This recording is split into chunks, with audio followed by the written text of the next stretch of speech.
Nasa kabilang linya naman ng telepono si Pag-asa Assistant Weather Services Chief Chris Perez. Magandang umaga at welcome sa Balitang Hali. Magandang umaga, Rafi, at magandang umaga rin po sa ating mga taga-subaybay. Opo, base po sa inyong monitoring, gaano karaming ulan yung ibinubuhos ng hanging habagat na pinalalakas ng bagyong Karina? Well, actually, Rafi, kung titingnan natin sa monitoring natin, itong sa Metro Manila, no, almost, kung di ako nagkakamali, more than 50% na ng normal na ulan ang natatanggap ng Metro Manila because of the habagat alone. Kaya nandiyan pa rin yung banta ng mga pag-ulan na dulot ng habagat, hindi lamang sa Metro Manila, kundi sa mga lalawigan sa western section nga ng northern, central, and southern Luzon. Magpapalabas pa rin po tayo ng weather advisory mamaya alas 11 about the update sa habagat as well as yung latest tropical cyclone bulletin natin ng bagyong si Karina. Gaano po kalapit ito sa ibinuhos ng bagyong Ondoy sa mga hindi nakaranas or sa mga nakaranas talaga kasi kanina madaling araw, ganun yung kanilang experience parang mala-Ondoy, yung bagsak na ulan kaninang madaling araw? Malayo-layo pa ito sa level niyon, Doy, dahil yung kay hindi ako nagkakamali, umabot ng almost 450 millimeters in a span of 4 hours only. Ganun karami yung ulan na naranasan natin na bagyong Ondoy kumpara dito sa current habagat na panag-iibayan ni Karina. Pero we're not ruling out the possibility. Umabot man sa ganun level o hindi, nandiyan pa rin po yung banta ng mga pagbaha, lalong-lalo sa low-lying areas at saka sa mga komunidad na malapit sa mga gilid ng ilog, as well as yung pagguho ng lupa sa mga areas na malapit sa paanan ng bundok. Lalong-lalo na, Rafi, kung ilang araw na nag-uulan sa mga lugar na yon, kahit light to moderate, moderate to heavy lamang, basta ilang araw nang nababad, andito po yung mga posibilidad ng hazards na nabanggit natin. Ayun na nga, dahil ilang araw na yung pag-ulan. Kasi yung mga imaheng nakikita natin yung mga nakalutang na kotse, gano'n na gano'n sa mga nangyari nung bagyong Ondoy.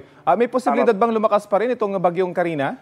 We're not ruling out the possibility, Rafi, no? Pero ganun pa man, kung patuloy itong lumakas, inaasahan natin na patuloy naman itong kikilos patungo sa northern boundary ng PAR at posibleng nga by Wednesday, ngayong gabi hanggang bukas ng madaling araw ay tuloy na itong lumabas ng area of responsibility. However, yung pagkilos ni Karina patuloy pa rin magpapaibayan ng habagat. So, asahan natin yung mga pag-ulan, hindi lamang dito sa Metro Manila, kundi sa mga iba pang lalawigan sa western section ng Luzon, na posible pa rin makaranas ng mga pag-ulan na dulot ng habagat kahit na po inaasahan nga nating possibly by bukas ay nasa labasan ng PAR si Karina. Hanggang kailan po natin mararanasan ito? Well, dito sa Metro Manila, inaasahan natin yung mga pag-ulan ay posible pa rin within hanggang Friday, although yung frequency, yung pagiging madalas na pangyayari ay medyo mababawasan na. Tapos dahan-dahan magsiship yung mga ulan na dulot ng habagat from the southern central zone area towards the central and northern zone area ngayong darating na weekend. That is kung magpapatuloy ito sa inaasahan nating senaryo. Pag magkakaroon ng pagbabago sa forecast movement ng bagyo as well as the enhanced habagat, patuloy tayong magbibigay through the weather advisory at tropical cyclone bulletin, Rafi. Para po sa kabatiran nating mga manonood, pakipaliwanag po kung ano yung kaibahan ng yellow, orange at red rainfall warning na inyong ini-issue? Ganito yun, Rafi. No? Nagpapalabas tayo ng color-coded rainfall warning kapag may mga rainfall event na sa tingin natin ay pwede magdulot nga ng mga pagbaha or pagguho ng lupa sa isang lugar.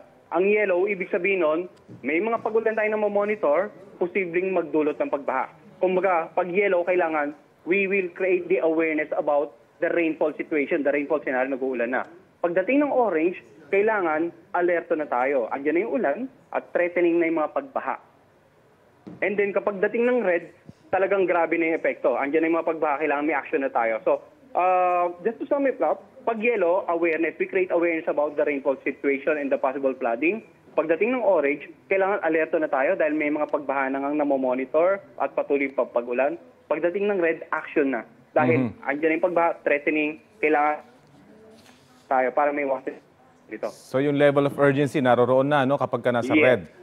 Anong Anong mga lugar po yung dapat maganda sa posibleng pagbaha at landslide? Well, kailangan natin talaga aware sa information. Kung mag-monitor, even the LGUs at saka yung local DRO officials, mag-monitor sa kapaligiran ko ilang araw na nag-uulan. May mga hazard map po tayo naka-distribute sa mga LGU kung ano yung mga lugar na yun. May mga namomonitor po ba kayong bagong sama ng panahon na kasunod nitong si Karina? So far, Rafi, in the next 3 to 5 days ay ito pa lang si Karina ang inaasahan nating makakapekto pa rin as well as the enhanced habagat. At least good news yan. Again, hanggang Friday pero mas lesser na siguro yung intensity. Bagamat tuloy-tuloy mga pag-ulan pa rin. Opo, ganun na po ang mangyari. Maraming salamat, Chris Perez ng Pag-asa. Kapuso, alamin ang maiinit na balita. Bisitahin at mag-subscribe sa GMA Integrated News sa YouTube. Sa mga kapuso abroad, samahan nyo kami sa GMA Pinoy TV at sa www.gmanews.tv.